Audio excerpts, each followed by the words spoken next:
തികച്ചും ഒരു ഫെയിലിയർ ആയിട്ടാണ് കേട്ടോ ഞാൻ നിങ്ങളുടെ മുന്നിൽ ഇപ്പോൾ നിൽക്കുന്നത്. കാരണം എന്താണെന്ന് വെച്ചാൽ നിങ്ങൾക്ക് എല്ലാവർക്കും എന്നെ ഫോളോ ചെയ്യുന്നവരാണെങ്കിൽ നിങ്ങൾക്ക് അറിയാമായിരിക്കും, ഞാനൊരു 100 days വെയിറ്റ് ലോസ് ചലഞ്ച് തുടങ്ങിയിട്ട് ഒരു 30 days ആയിട്ട് ഞാനത് നിർത്തി. ഇപ്പോൾ ഒരു മാസമായിട്ട് ഞാൻ വെയിറ്റ് ലോസ് ഞാൻ ചെയ്യുന്നില്ല. എനിക്ക് ഇൻസ്റ്റയിലാണെങ്കിലും യൂട്യൂബിലാണെങ്കിലും ഈവൻ എൻ്റെ വാട്സപ്പിൽ പോലും എനിക്ക് മെസ്സേജസ് വരാൻ തുടങ്ങി, എന്താണ് വെയിറ്റ് ലോസ് ചെയ്യാത്തത്, അത് ചെയ്യൂ, വീഡിയോസ് ഇടൂ എന്ന് പറഞ്ഞിട്ട്.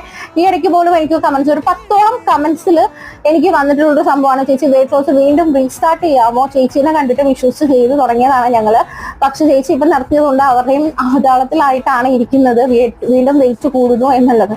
ശരിക്കും പറഞ്ഞാൽ എനിക്ക് എന്നോട് തന്നെ ഒരു നാണക്കേട് തോന്നിയിട്ടോ. കാരണം ഞാനൊരു 10 പേരെങ്കിലും ഞാൻ എൻ്റെ വീഡിയോസിലൂടെ വന്നിട്ട് ഇൻഫ്ലുവൻസ് ചെയ്തിട്ട് പാതിക്ക് വെച്ചിട്ട് നടത്തിയിട്ട് പോയൊരു വിദ്യയാണ് ഞാൻ എന്നുള്ളതാണ്.